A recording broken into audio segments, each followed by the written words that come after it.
You guys, it's March and I'm so excited. I feel like I could break into song, but I won't. But I have been very eagerly awaiting this month because this is really the kickoff of the garden season for me. Now I am again in zone 6A. So today I'm gonna go over my March garden task list. And because I do garden in a little bit of a unique situation with everything in containers, I will also go through, just like last time, the Chicago Botanic Garden's list of tasks for March. But this is it. This is the beginning, and I'm so excited. So first off, and probably what excites me the most, is starting seeds inside. Now, I already showed you a video where I put together my seed schedule using the document. I will link that down below, as well as a version of the document that you can either download or copy to make one yourself. So now I'm using it to look at the dates and see which seeds have start dates in March. Now I will put this up on the screen, the sheet that I'm looking at, so you can see it as well. But essentially, this month I'm going to be starting all of my Gomphrena first. And let's see, I have 1, 2, 3, 4, 5, 6, 7, 8, 9 varieties of Gomphrena. I'm going to be starting all of my China Asters the week after that. Let's see how many we have there. 1, 2, 3, 4, 5, 6, 7, 8, 9, 10, 11. Just trying to think of where all these are going to fit. Also for March, I have Summer Pastels Yarrow, Tiny Tim Tomato, and my cool weather crops, which I will talk about in just a second. Now I do have specific dates in here, just using the calculation of 8 weeks before last frost, which again for me, I'm using May 15th, even though Farmer's Almanac says April 27th, but I don't trust that there won't be frost near the end of April. So even though the date here for my Gomphrena says the 13th, I do adjust things according to the schedule of my life, and that is actually my husband's birthday weekend, so we're gonna be gone. And if there's one thing you know about seedlings, or maybe this is just me, but I get nervous leaving them unattended, especially at the beginning of their life. So I'm gonna start my seeds right when we get back, which I think will be the 17th or 18th. Again, don't feel like you have to stick with the exact date that you might have written down. Just make sure that you get them roughly within that time period. So depending on how it goes, I might start my Gomphrena and Asters both at the same time, or I might do them a week separate. We'll kind of see as we get more towards the middle of March. Now, I actually don't start very many warm season vegetables or fruits from seed. I think I actually have a few more this year because I'm planning to try some different varieties.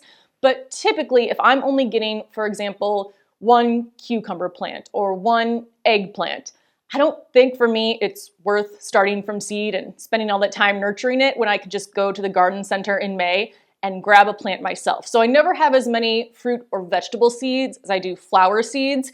But again, I do have the Tiny Tim tomatoes that I can start. Most of my other vegetables, though, I will just be buying from the garden center for the warm season. For the cool season, however, I will be direct sowing some crops. I have radishes, I have lettuce, I think I have kale, and I'm gonna try broccoli again, even though I haven't had that good of luck, and beets as well. Oh, and peas. So all of my cool weather crops, I direct sow outside. You can start them inside to give them a little bit of a head start, but for me, efficiency is the key in my garden, so I'm just going to toss them out there somewhere during this month. Now, Farmer's Almanac says that we can expect a wetter and warmer than average spring. I have had issues in the past with my cold season crops, which is also probably why I don't invest so much time in starting them from seed, because the trend in the past few years has been a very cool start, like maybe 30s, low 40s, and then we jump into the 60s and 70s without much time in between. And that is not good for your cool weather crops. So my broccoli usually bolts. I don't even know why I'm gonna try it again. My beets, and I think last year or the year before, I didn't even have enough of that cool season temp to get my radishes. And radishes have the shortest life cycle of all of the plants that I grow. So we'll see. But again, that's why I don't put a ton of work or effort into my cool season crops. But if you do have better luck in your climate, then feel free to go crazy with them. I also don't start many cool flowers, or really, I think any cool flowers from seed, because again, they're not in my garden very long. So for me, it just makes sense to go down to the garden center, again, whenever the pansies come out, the other cool season flowers, and pop them in my garden. But I don't put a lot of time and effort into something that's not going to be in my garden for very long. Now, I do have a bunch of tulip bulbs that I'm hoping will sprout. So those are the only flowers for the cool season that I've actually planted ahead of time. Now, if you are new to gardening and you have absolutely no idea what seeds to start in March, 2 tips. 1, literally Google the name of your town and what to start in March, and it should come up with a ton of different lists and blogs with helpful information. Or what I like to use is an app called From Seed to Spoon. Not sponsored. I've been using this app since 2019. I'm going to show you some of the features that will help you know when to start plants.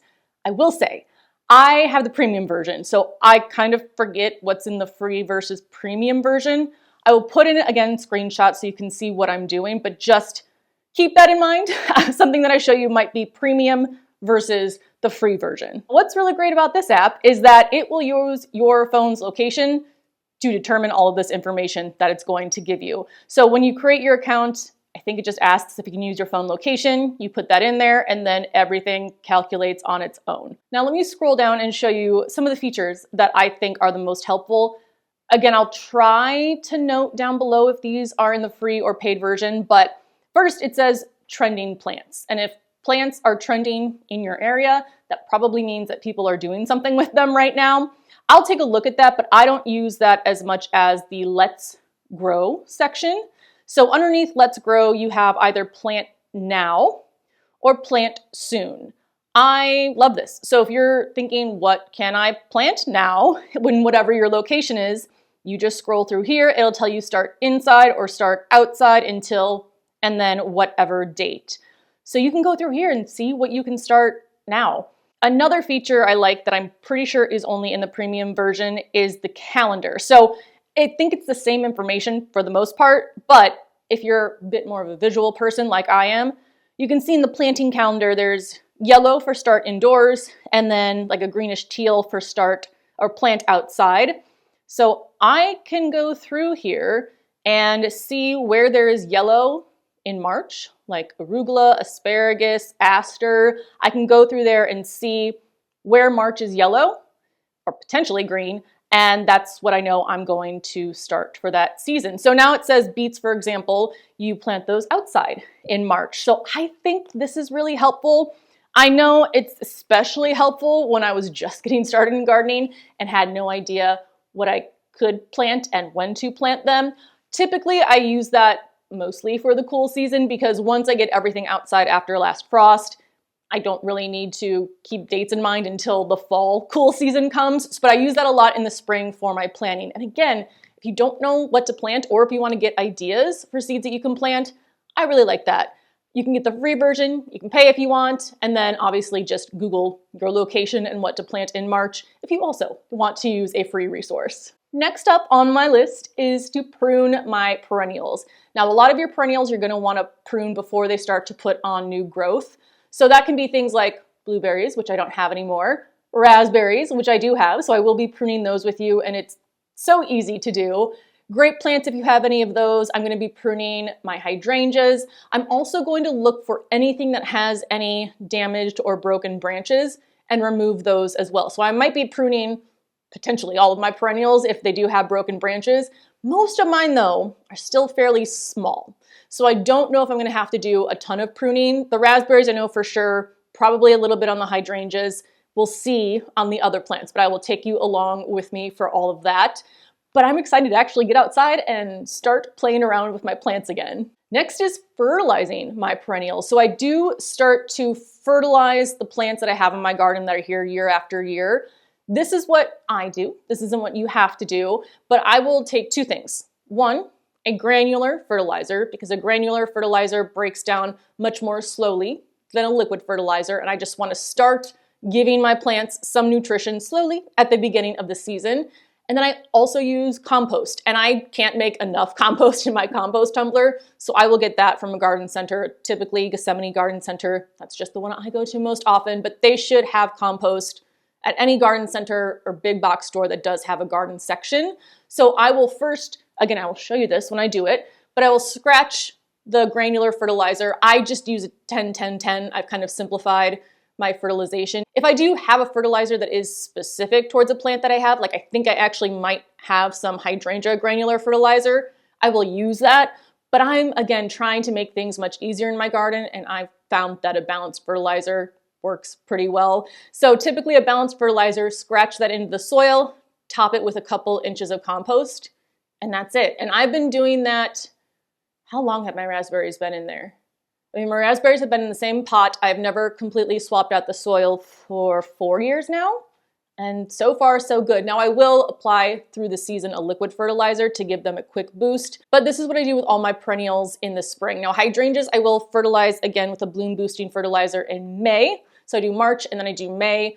But for my raspberries, if I still had my blueberries and I hadn't killed them, I just do this one time. Now the next things on this list, these are a potentially March, potentially April, depending on the weather. Now if Farmer's Almanac is correct, and the spring is warmer than average, I will probably get through all of these this month. First is to turn on my water and check the hose spigots. This is probably the one I'm most unsure about because I don't want to turn them on if the water will still freeze.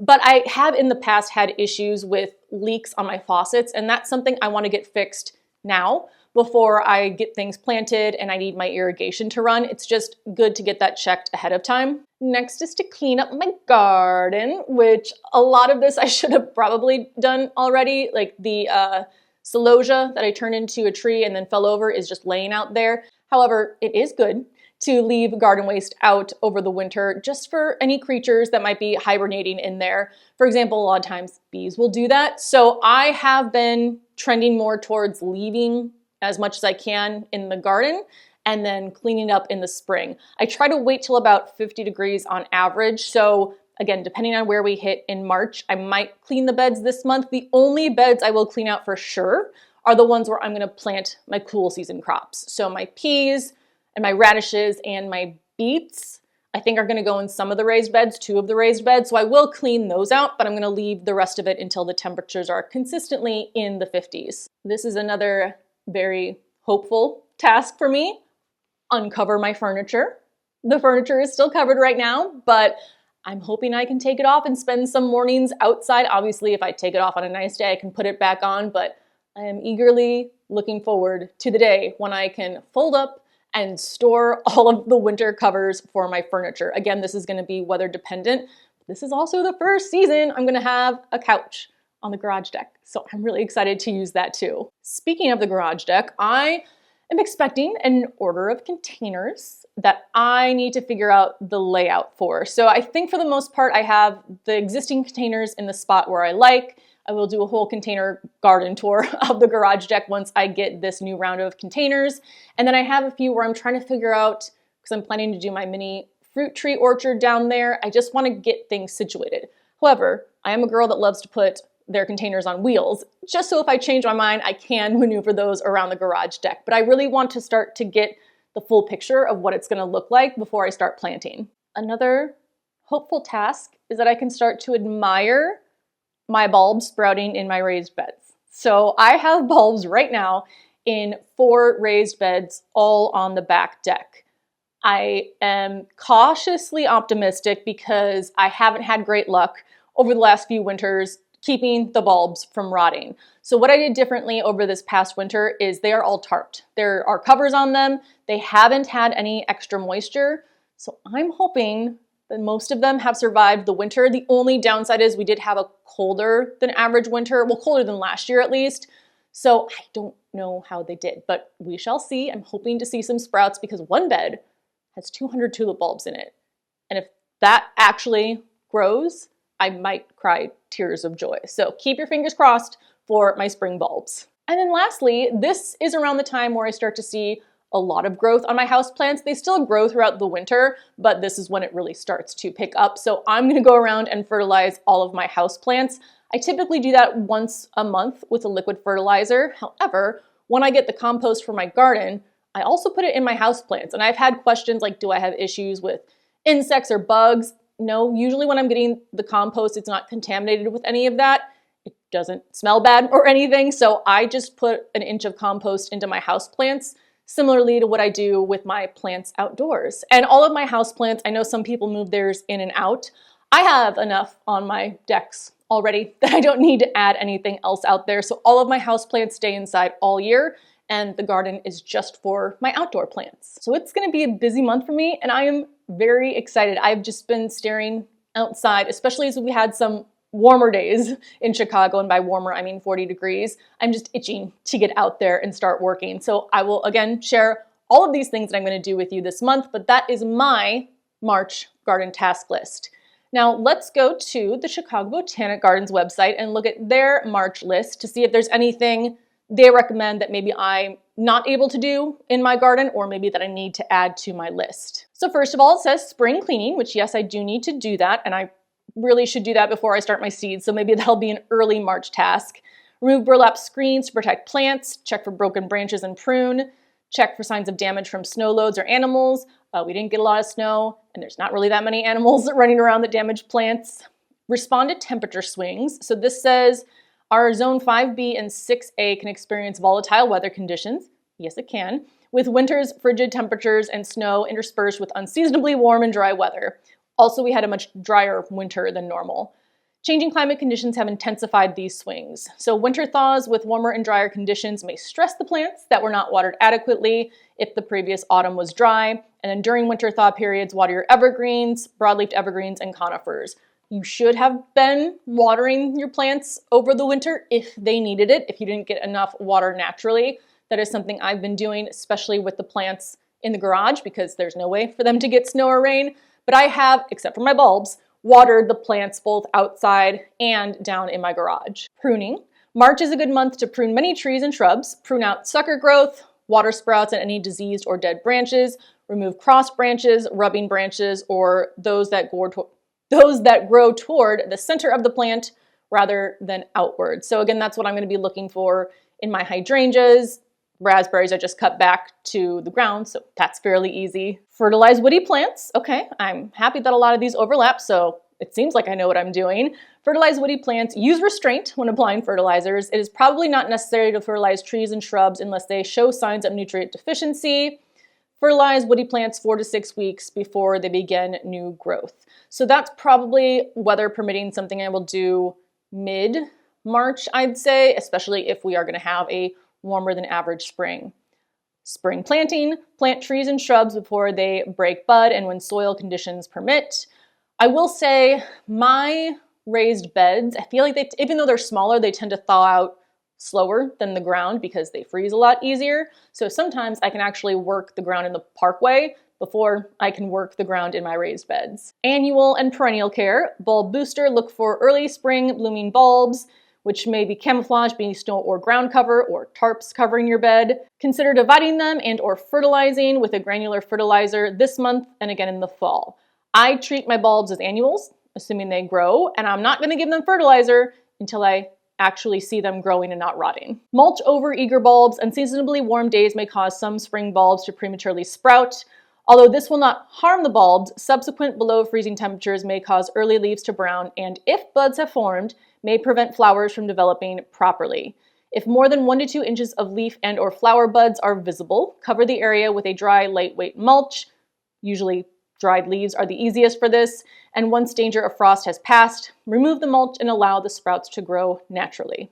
Start summer blooming bulbs. It says, although summer blooming bulbs and tubers can be planted directly outside after all danger of frost has passed, gardeners can get a head start by starting them indoors. Now they specifically mentioned caladium, elephant ears, lily of the Nile, garden canna lily. I don't grow any of those. I think the only summer tubers or bulbs that I plant are my dahlias, and those I start indoors in April. So that's going to be on my list for next month. And then indoor plant care. Continue starting seeds and give your houseplants a boost. All right, so I don't think there was a ton that didn't overlap with my list, which again makes me feel good about my garden knowledge, but that is what I'm going to be doing for this month. If there's anything extra, let me know down below. I potentially might have missed something, or if there's something different that might help someone in a different zone, let them know down below as well. And I will see you in the next video when we start to go through all of these March tasks.